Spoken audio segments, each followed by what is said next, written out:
নমস্কার বন্ধুরা, সবাইকে স্বাগতম। প্রতিদিনের মতো আজকেরও চলে এসেছি রান্নাঘরে। আজকে রান্না করব এই যে পুকুর থেকে মাছ ধরেছে, এই মাছের টক রান্না করব।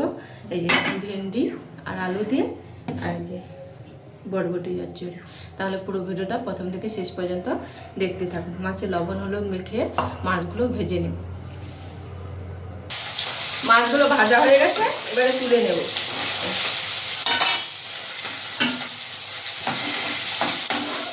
এই পুকুরে টাটকা মাছের টকটা খুবই ভালো লাগে।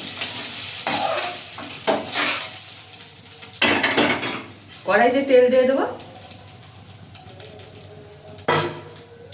বরবটি আলুর তরকারিটা করবো। দিয়ে দেবো 5 ফোড়ন, পেঁয়াজ কুচি,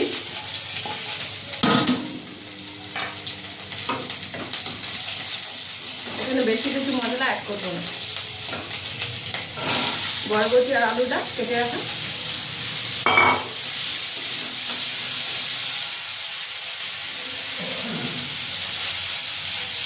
হলুদ,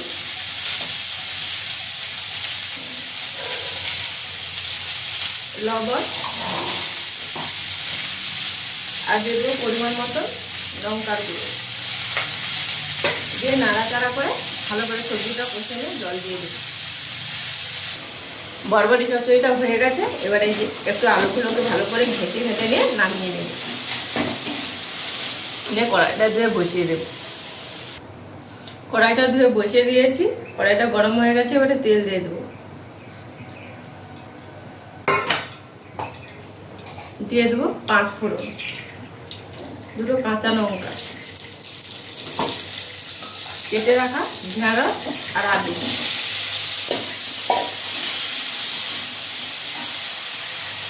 দিয়ে দেবো পরিমাণ মতন হলুদ আর স্বাদ মতন লবণ। দিয়ে একটু নাড়াচাড়া করে, বেশি নাড়াচাড়া করে না, অল্প একটু নাড়াচাড়া করে এখানে সরষে বেটে নিয়েছি আর যে আমচিটা ভিজে রেখেছিলাম জলটা দিয়ে দেবো।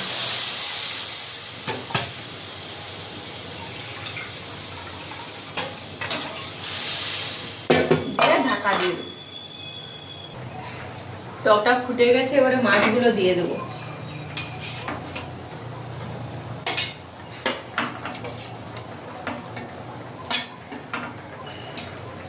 দিয়ে ঢাকা দিয়ে দেবো।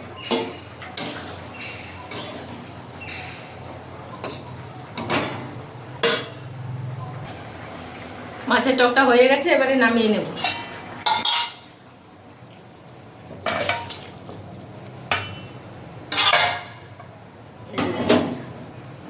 পুকুরের একবারে টাটকা মাছ, ঢেঁড়স দিয়ে আলু দিয়ে টক আর বরবটি চচ্চড়ি। তাহলে বন্ধুরা আজকে আসছি, টাটা।